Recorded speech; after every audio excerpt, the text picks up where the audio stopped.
What's up, guys? Welcome back to The Educated Barfly. Today we got a really fun episode for you, and it's the culmination of an ambition that I've had for quite a long time. Today we are very happy to be sponsored by Martin Miller Gin, and we are going to be bringing you 4 different cocktails that you can make with this single bottle. My hope is that a lot of you guys will kind of understand this gin a little bit more, learn how to use it in cocktails a little bit more.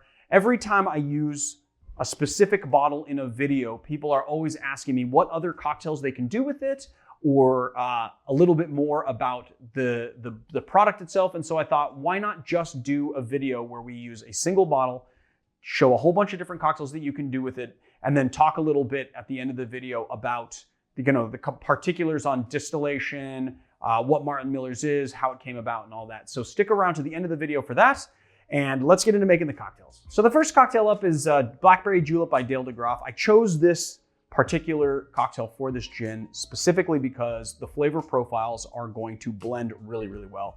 It's a really simple one to do, and it's going to be nice for this winter season that we're in. So first thing we're going to do is just grab up a lemon and put an ounce of lemon juice into our drink.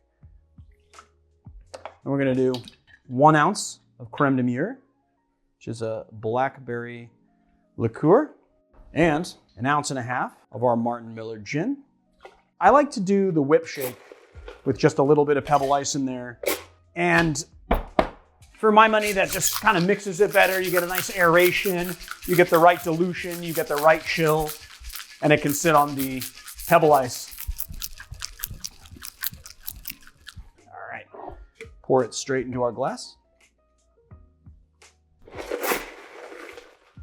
And then we're just going to top it up with our pebble.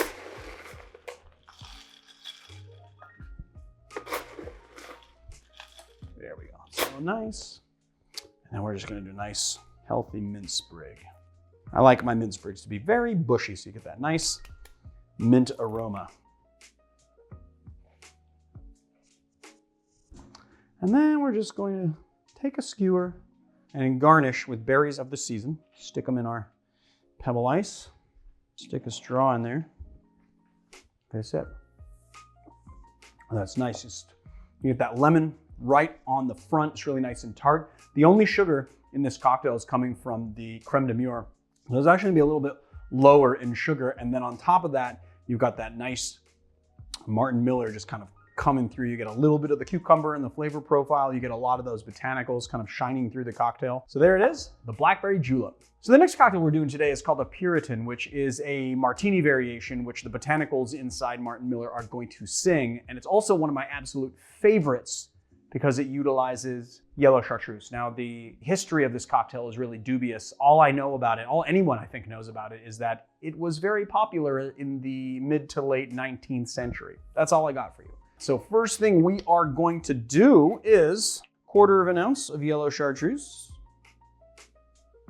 We're doing 1.5 ounces of our Martin Miller gin. We're gonna do 1/2 ounce of dry vermouth. I'm gonna give this a nice little crack. Give this a nice little stir. Strainy poo it into our Nick and Nora. Give it a nice lemon twist. Stick the peel right in there. So obviously the gin is the star of the show here. You get that nice, kind of botanicals and a little bit of that cucumber flavor profile mixing in with the botanicals of the dry vermouth. And then you have that nice, just sort of sweet-ish pop from the yellow chartreuse, also bringing in a little bit of those herbal notes. And then obviously you get that nice sharpness from the lemon peel. It's one of my absolute favorite martini variations. So there it is, the Puritan. So the next cocktail we're doing today is called a Burning Love by Southern Teague of Amore Amargo. And why I chose this is not just because the thyme that we're going to be using in the drink pairs so well with the botanicals in the Martin Miller, but also because it is very instructional on how aroma plays such a large part in our flavor and like what we taste. I think aroma is something like 85 to 90% of what we taste, and this is going to illustrate that nicely. So first thing we're going to do is just going to take a couple of thyme sprigs, throw them into our heavy bar glass. This is a small bar glass, but it is a little bit heavy, and you'll see why. Then we're going to take 1/2 a half an ounce of Genepi, the Alps, and pour it into our glass. And I'm gonna try and like coat the leaves a little bit in the Genepi. And we're gonna press a half an ounce of lime juice into our jigger. Half an ounce of maraschino liqueur. And then just 1 ounce of our Martin Miller gin.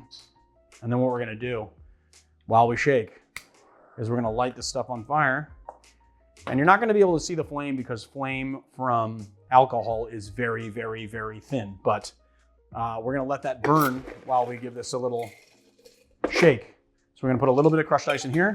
Just gonna give this a nice shake. Still going. And just shake it until it's almost gone. I can smell it. It smells so good.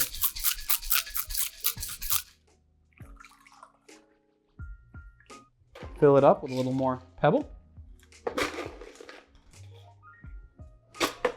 And there you have your cocktail. Let's take a sip. Oh, and that's, not only is that fantastically good, but then you get a lot of that like burnt thyme, you get the cucumber, you get the lime.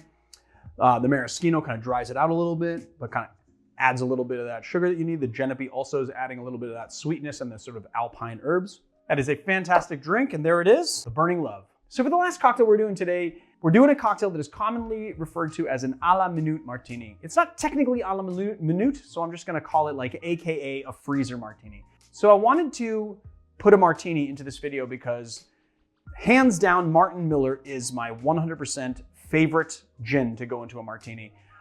And I wanted to figure out a new way of doing it because we've done so many martinis on this channel, and I don't want to just do a repeat of my 2-to-1 martini. So I thought, you know what, we're all spending a lot of time on Zoom these days, and why don't we just do a freezer martini, show people how to pre-batch their martini, put it in the freezer, and then you just always have it there. We're also going into holiday season, and a lot of you guys are gonna be doing parties, and this is a really great thing that you can just basically pop out of your freezer, pour it for people, and then you can enjoy your party and not be the designated bartender all night.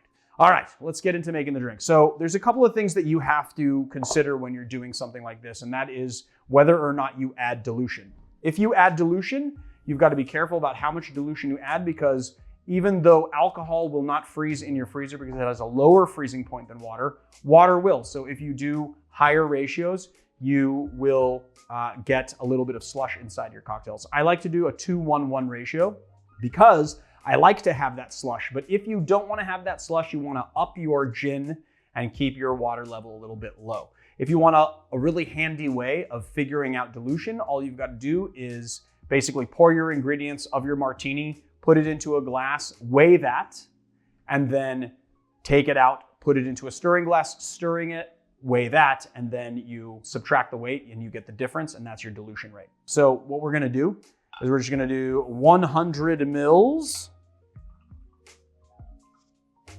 of water into our bottle. We do 100 mils of dry vermouth. And then we're gonna do 200 mils of our Martin Miller gin. Come on, gin, get in there. And then we're gonna do a 1/4 teaspoon of orange bitters. And then we're just gonna cap it. I'm gonna give it the old mixy poo. We're gonna put it in the freezer. All right, so now we've gotten our a la minute martini out of the freezer. And then all we have to do is just pour it into our glass. I don't know if you can see it, but like it's a little bit slushy in there from the water freezing. So you see a little bit of those ice crystals, and then it has a really silky texture to it. It is fantastic, and it is 100% cold. It's the coldest martini you can ever have, and you know, if we know anything about martinis, they need to be cold. Temperature is a really big issue for martinis. And then you can garnish as you will. You can do olives if you'd like. You can do your lemon twist, orange twist, Luxardo cherry, brandied cherry. And there it is. The a la minute martini, or the freezer martini, or a la minute martini, AKA the freezer martini. So Martin Miller Gin was created in 1999 by 3 friends over lunch. That was Martin Miller, a drinks guru named David Bromage, and another friend named Andreas Versteeg which I think, or Verstige, I don't know, I'm definitely butchering that name. Martin had kind of come up with the idea that he wanted to create a gin that was living up to what the potential of gin could be, and he didn't quite know how to do that. And so he brought it to his friend and they kind of started working it out. This was before the repopularization of gin, and really for my money, Martin Miller was kind of at the forefront of this sort of new gin movement, which wasn't really happening then. So what you had then was gin was, kind of viewed as a old man's kind of drink. London Dry was the style that was really dominant at the time. And what they saw was the potential to really go in and create something that was sort of new and fresh. And that's exactly what they did. Martin Miller Gin is created at the Langley Distillery in England, and it's created with 10 different botanicals, which are juniper, coriander, angelica root, orange peel, lemon peel, lime oil, orris root, cassia bark, ground nutmeg, and a cucumber distillate. What they do is they basically make it in 2 batches. They take all of the spice elements and they distill it in 1 batch, and they take all of the citrus elements, they distill that in a separate batch. Then they combine those batches together along with the cucumber distillate. Then they ship it up to Iceland and they blend it with Icelandic spring water. Let's take a little sip and I'll kind of go through the flavor profile of this gin. So it's said that because the water is demineralized, it actually takes a lot of the strength of the alcohol and sort of the bouquet and softens it and sort of kind of opens up all of the flavors. And this is kind of a softer gin. The regular expression right here comes in at 80 proof or 40% ABV. So on first sip, I get that lime right up front, kind of paired with the cucumber. That really makes it nice. It just makes a nice pairing. I get a little bit of the coriander on the back end. The ethanol is present, but it's not very persistent on your palate. And then it has a nice kind of medium long finish. So the other expression of Martin Miller is called Westbourne. This is a 45.2 ABV gin. It has the same 10 botanicals as the regular Martin Miller's, but it has a little bit different ratios between the spice and the citrus. It is also a very solid gin and one of my absolute favorites. So there you have it, guys, Martin Miller Gin. So hopefully you guys like this video and you know a little bit more about Martin Miller and kind of how to use it in cocktails. If you like this channel, please hit like and subscribe and check us out on Patreon and YouTube memberships. If you want to look at our virtual bottle program and take part in that, you can at theeducatedbarfly.com. And we also have a shop there where you can pick up some merch. And I'll see you guys on another time.